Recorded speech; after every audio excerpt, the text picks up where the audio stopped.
خواتین و حضرات، ورک پلیس سٹریس کے حوالے سے جو گفتگو کا سلسلہ آپ کے ساتھ شیئر ہو رہا ہے، اس میں ہم نے اپنی پچھلی ویڈیو میں آپ سے ذکر کیا اس ماحول کا جس میں لوگ شامل تو ہوتے ہیں غلام بن کر، اور چوائس یہ کرتے ہیں کہ ہم اماموں کو چھوڑ کر غلاموں کا ساتھ دیں گے. تو پھر جب ایسا ہونا شروع ہوتا ہے تو اس آرگنائزیشن کا ماحول کس طرح کا ہو جاتا ہے. آج کی گفتگو میں کچھ ایسے عمومی رویوں کے بارے میں آپ سے ذکر کرنا چاہوں گا جو ان آرگنائزیشنز میں کھیل کے طور پر کھیلے جاتے ہیں. بہت سال پہلے 1960 کی دہائی میں ایک کتاب سامنے آئی جو کہ ورلڈ بیسٹ سیلر ہوئی. اس کا نام تھا گیمز پیپل پلے. یہ ایک صاحب تھے ایرک برن، انہوں نے لکھی تھی، اور انہوں نے آرگنائزیشنز کو اسٹڈی کیا، اور انہوں نے جو غلام آرگنائزیشنز تھیں جہاں کمیونیکیشن کے بہت شدید بیریئرز تھے ان کو اسٹڈی کیا، اور انہوں نے ذکر کرنا شروع کیا کہ ایسی آرگنائزیشنز کی تباہی کی ایک وجہ یہ ہے کہ لوگ وہاں چونکہ غلامانہ ذہنیت کے لوگ ہوتے ہیں تو وہ ایک دوسرے کے ساتھ کبھی کھل کے کوئی بات کرتے ہی نہیں. وہ کھیل کھیلتے رہتے ہیں اندر ہی اندر، یعنی کوئی بات سیدھی نہیں کرتے. ان منافقانہ ایک کیفیت ہوتی ہے. غلاموں کی دنیا میں منافق نہیں ہوں گے تو اور کون ہوں گے. تو یہ جب آپ منافقانہ انداز سے ایک ماحول کریٹ کر لیتے ہیں اپنی آرگنائزیشن کا، تو وہاں طرح طرح کے کھیل کھیلے جاتے ہیں. آج کی ویڈیو اس لیے ہے کہ آپ یہ غور کرنا شروع کیجئے کہ کہیں آپ یہ آرگنائزیشن میں، آپ کے گھر میں، آپ جس ماحول میں زندہ ہیں، ہم نے تو یہ آپ سے عرض کیا کہ یہ پوری دنیا ہی ایک ورک پلیس ہے، یہاں ہم خود کسی ایسے کھیل کا حصہ تو نہیں ہیں. کیونکہ یاد رکھیے کھیل کبھی اکیلے نہیں کھیلا جاتا. ہاں وہ پیشنس سے کھیل ہے کارڈز کا، وہ بھی اکیلے کھیلا جا سکتا ہے، لیکن عام طور پر کھیل میں ایک سے زیادہ لوگ شامل ہوتے ہیں. تو اس ویڈیو کا مقصد یہ ہے کہ آپ یہ انتخاب کر سکیں ان چند مثالوں سے جو میں آپ کے سامنے رکھوں گا کہ کہیں اس آرگنائزیشن میں ہونے والے اس کھیل کا آپ تو حصہ نہیں، اور صاف ظاہر ہے کہ اگر آپ اس کھیل کا حصہ اپنے آپ کو محسوس کریں اور آپٹ آؤٹ کر لیں کہ میں اس کھیل میں نہیں شامل ہوں گا، تو صاف ظاہر ہے جیسے میں نے عرض کیا کہ اس کھیل کے جاری رہنے کے امکانات کم ہو جائیں گے. کس طرح کے کھیل کھیلے جاتے ہیں غلام اور غلامانہ آرگنائزیشنز کے اندر؟ عام طور پر یہاں آپ کو ایسے لوگ نظر آئیں گے جو وقتاً فوقتاً آپ کو مشورہ دینے کے لیے تیار رہتے ہیں. اچھا، یہ مشورہ کسی کے مانگنے کی ضرورت نہیں ہے.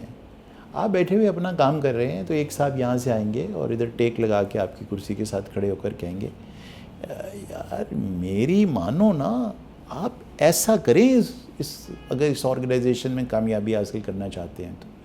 اگر آپ ترقی چاہتے ہیں، اگر آپ چاہتے ہیں کہ آپ باس کے اور زیادہ قریب ہو جائیں، تو آپ کسی وقت میرے ساتھ چائے پیجیے گا. بس پھر جو میں چند مشورے آپ کو دوں گا، قیمتی مشورے، worth their weight in gold, ان سے دیکھیے گا کہ آپ ایسے کیسے سیدھے اوپر کی طرف ہائیسٹ پوسٹ پر پہنچ جائیں گے چند ہی سالوں میں. اور خود ان کی حالت یہ ہوتی ہے کہ وہ جہاں امپلائڈ تھے وہیں پر آج بھی ہیں.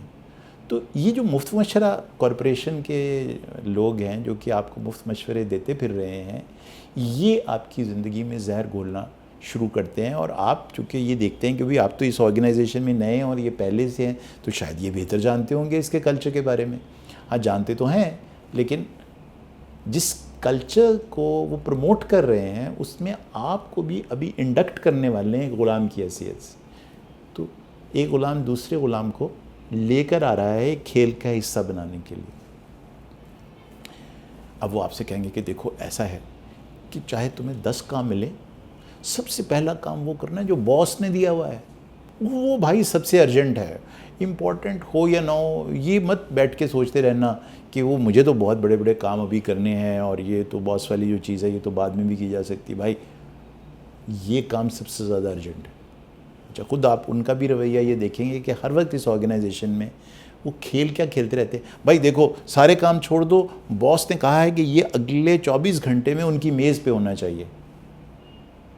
اور آپ کو پتہ چلے گا کہ وہ کام جو آپ نے 24 گھنٹے دن رات ایک کر کے اور پوری رات جا کے مکمل کیا، وہ اگلے 7 دن تک باس کی ٹیبل کے اوپر ڈسٹ گیدر کرتا رہے. تو یہ جو ایک ارجنسی کریٹ کرتے ہیں نا، وہ ہمارے ہسپتالوں میں جس وقت ہم ذرا جونیئر ڈاکٹر تھے، ہاؤس جاب کر رہے تھے تو اکثر ہمارے جو سینئرز تھے وہ اگر ہم سے کوئی کام کروانا چاہتے تھے بہت تیزی سے تو وہ کہتے تھے پروفیسر صاحب آ رہے ہیں 2 بجے ان کا راؤنڈ ہے، یہ بس ابھی کر لو، تمہارے پاس آدھا پونا گھنٹہ ہے، تھوڑی ہی دیر رہ گئی ہے. یعنی وہ ایک ہوا، جو باس ہے اس کو ایک ہوا کریٹ کر کے وہ خدا بنایا وہ ہوتا ہے ان کو، تو اس ہوے کے ذریعے آپ کے ساتھ کام کروائے جاتے ہیں. یہ جو ارجنسی کریٹ ہوتی ہے اس سے کیا ہوگا؟ صاف ظاہر ہے کہ جب آپ کوئی کام تیزی میں کریں گے، غلط کریں گے، اس کی کوالٹی کوئی نہیں ہوگی. تو پروفیسر صاحب تو بھئی اس وارڈ کو اچھی طرح سے چلانا چاہتے ہیں، وہ تو یہ چاہتے ہیں کہ یہاں مریض ٹھیک ہو کر جائیں، لیکن جس وقت آپ جلدی میں وہی کام کریں گے تو صاف ظاہر ہے کہ مریض بیمار ہونا شروع ہو جائیں گے. تو گیمز کی یہی پرابلم ہوتی ہے کہ اس کے نتیجے میں کام تو ہوتے رہتے ہیں اس آرگنائزیشن میں، لیکن ان کاموں کی کوئی کوالٹی نہیں ہوتی، ان کاموں کے اندر سے کوئی فلاح کا یا خیر کا عنصر نہیں نکلتا، وہ کام بدصورت ہوتے ہیں. وہ غلاموں کے بنائے ہوئے کیے ہوئے کام خوبصورت اور حسین کیسے ہو سکتے ہیں؟ حسن، خیر، یہ تو اماموں کے حصے میں آتی ہے. پھر صاف ظاہر ہے جیسے میں نے عرض کیا تھا کہ وہ مائی وے اور ہائی وے والی بات میں، تو پھر ہر وقت کسی نہ کسی کے اوپر بلیم تو آنا ہے نا. تو بلیم سے بچنے کے لیے ہر وقت آپ دیکھیں گے کہ اس طرح کی آرگنائزیشن میں نا ایکسکیوزز کا ایک کلچر ہوتا ہے. بھائی وہ آپ نے یہ کام کرنا تھا، سر کیسے کرتے، کل تو لائٹ ہی چلی گئی تھی سر وہ تو آپ کو بتایا نا تو ہنگامے ہو رہے تھے، میں تو اس کی وجہ سے سر انہوں نے کہا 5 بجے سے پہلے جس نے نکلنا ہے نکل جاؤ، اور یہ کام تو سر پھر ذرا 2-3 گھنٹے بیٹھ کے کرنے والا تھا، اب ان ہنگاموں میں کیا کرتا سر، تو اس لیے پھر میں تو جلدی سے نکل لیا. انشاءاللہ سر آج کچھ بہتر ہیں حالات تو پھر ہم آج ہی صحیح. ہر وقت اس کی پوسٹپونمنٹ، اور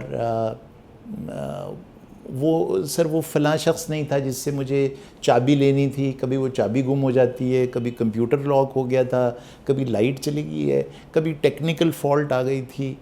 تو یہ جو بہانے بازیاں ہیں یہ ایسی آرگنائزیشنز کا خاصہ ہوتی ہیں. تو جس آرگنائزیشن میں آپ دیکھیں کہ بہانے چل رہے ہیں مختلف طرح کے، اور ہم تو جانتے ہیں ایسے لوگوں کو جو بہانے کے چیمپئن ہوتے ہیں، مطلب ایسے کمال بہانے وہ تراشتے ہیں کہ داد دینے کو جی کرتا ہے کہ مرزا غالب نے کیا شعر کہے ہوں گے جو بہانے انہوں نے کہے ہیں. اچھا، ایک تو یہ لوگ ہیں نا جو بہانے کہتے ہیں، کچھ لوگ ہیں وہ اس آرگنائزیشن میں کس طرح سروائیو کر رہے ہیں؟ By playing naive stupid. Sir دیکھیے مجھے تو سر آتا کچھ نہیں ہے، آپ قابل آدمی ہیں، آپ کا جواب نہیں ہے، سب لوگ آپ کی تعریفیں کرتے ہیں، سر کچھ ادھر بھی نگاہ ڈالیے گا. دیکھیے نا میں تو اتنا مجھے آتا ہی نہیں، میں آپ سے سیکھنا چاہتا ہوں سر، اسی بہانے وہ سارا کام آپ سے کروا لیں گے. اچھا تو اچھا یہ ایک تو یہ طریقہ ہے کہ میں بہت مجھے آتا کچھ نہیں ہے اور آپ بہت استاد آدمی ہیں، اب آپ کو پھونک آ گئی، آپ ایک دم پھیل پھول گئے اور آپ نے کہا اچھا ہاں یہ بات تو صحیح ہے، خیر مجھ سے بہتر کون کر سکتا ہے، اور نتیجے میں آپ 10 لوگوں کا کام کر رہے ہوں گے، سب میں مشہور ہو جائے گا کہ ان کو ذرا سا پمپ کریں اور اپنا کام کروا لیں. پھر آپ کی آرگنائزیشن میں اور بھی طریقے ہیں جن سے لوگ آپ کو ایکسپلائٹ کریں گے. اور برا نہ مانیے گا میں ایسی باتیں کہہ دیتا ہوں، اور پھر بہت لوگ اعتراض بھی کرتے ہیں کہ یہ آپ اس طرح کی باتیں کرتے ہیں جو سے بو آتی ہے کہ آپ ایک جینڈر انسینسٹیو انسان ہیں، آپ پولیٹیکلی انکریکٹ باتیں کرتے ہیں وغیرہ وغیرہ. تو میں نے یہ دیکھا ہے، بڑے دکھ سے دیکھا ہے، اور پھر بار بار ریکویسٹ بھی کی ہے کہ ایسے نہ کریں. ہمارے ہاں جو فیمیل امپلائیز ہیں خاص طور پر وہ ایک کھیل کا حصہ بن جاتی ہیں کہ میں بہت کمزور ہوں، میرے بہت مسائل ہیں، میں بہت سینسٹیو ہوں، اور اس طرح سے وہ بہت سارے کام کرواتی ہیں لوگوں کو بھائی جان بنا کر، چچا جان بنا کر، آپ سے عظیم تو کوئی ہے نہیں ہے، اور خود اس سینسٹیوٹی کے پیچھے چھپ جائیں گی کہ میرے بہت مسائل ہیں، میری بہت دقتیں ہیں، مجھے جلدی جانا پڑتا ہے، میں اندھیرے میں اپنے دفتر سے اگر نکلوں گی تو پتہ نہیں کیا ہو جائے گا وغیرہ. تو ایسا مت کریں یار، you are as good as ایوری بڈی. آپ کو بالکل ضرورت نہیں ہے اس جگہ کے اوپر اپنے آپ کو کمزور ثابت کرنے کی، جسٹ بیکاز کہ اس سے کوئی کام آپ کا آسانی سے ہو جائے گا. یہ جو کلچر ہوتا ہے نا جہاں پر ایکسپلائٹیشن جینڈر کی بیسس پر ہو رہی ہوتی ہے، اس میں ایک وجہ، اور بھی وجوہات ہیں اس کی، ایک وجہ یہ ہوتی ہے کہ جب آپ چھپنے کی کوشش کرتے ہیں اپنے جینڈر کے پیچھے، اس سے کیا ہوگا؟ آپ کی بہترین صلاحیتیں کبھی باہر نہیں آئیں گی. And the best will never come out of you, because آپ اپنے آپ کو کبھی اس طریقے سے چیلنج ہی نہیں ہونے دیں گے under the that defence of and. اور اس سے پھر بہت طرح کی جینڈر ایکسپلائٹیشن بھی ہوتی ہے. یاد رکھیے کہ جب آپ کمزور بنیں گے یا سینسٹیو ہونے کا کوئی کھیل رچائیں گے اس طرح کی آرگنائزیشن میں, تو پھر پریڈیٹرز موجود ہیں آرگنائزیشن میں, وہ آپ کو آسان نشانہ اپنا بنائیں گے اور اس سے آپ کو پھر دقتیں اور پرابلمز شروع ہو جائیں گی. یہ جو وکٹم بننے کا کھیل ہے نا کسی آرگنائزیشن میں, یہ بھی غلام ذہنیت سے آتا ہے. اور کبھی بھی اپنے آپ کو وکٹم نہ فیل کریں, چاہے آپ مرد ہیں یا عورت ہیں. وکٹم کی جو کیفیت ہوتی ہے جس میں بیچارگی کا ایلیمنٹ ہوتا ہے, اس سے آپ کو وقتی طور پر سمپتھی تو مل جاتی ہے, لیکن یاد رکھیے کہ سمپتھی دنیا کا سب سے سستا جذبہ ہے, سب سے سستا ہے. اس کے بغیر زندگی گزر سکتی ہے. سمپتھی آپ کو ایسی گہرائیوں میں لے جاتی ہے کہ جہاں سے نکلنا اس کھائی سے بہت ہی مشکل ہو جاتا ہے. اور پھر لوگ آپ کو ایزی پرے سمجھ کے اسکیپ گوٹ بنانا شروع کرتے ہیں, سبق سکھانے کی کوشش کرتے رہتے ہیں. یہ بھی ایک کھیل ہے جو غلام آرگنائزیشنز کے اندر ہوتا ہے, سبق سکھانا. اس کو آلین بچوں ایسا سیٹ کروں گا نا میں, دیکھنا تم نسلیں یاد کریں گی اس کی. یہ جو نسلیں یاد کروانے کا ایک کانسیپٹ ہوتا ہے اور سبق سکھانے کا کانسیپٹ ہوتا ہے.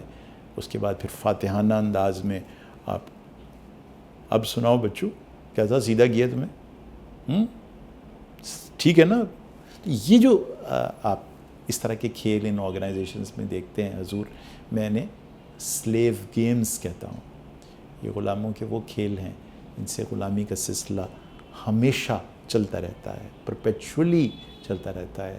جیسے میں نے عرض کیا کہ یہ غلامی کا کھیل چاہے گھر میں چل رہا ہو, چاہے محلے میں چل رہا ہو, آرگنائزیشن میں چل رہا ہو, یا کسی سوسائٹی میں چل رہا ہو, اس سے کبھی فلاح, حسن اور خیر نکل ہی نہیں سکتا.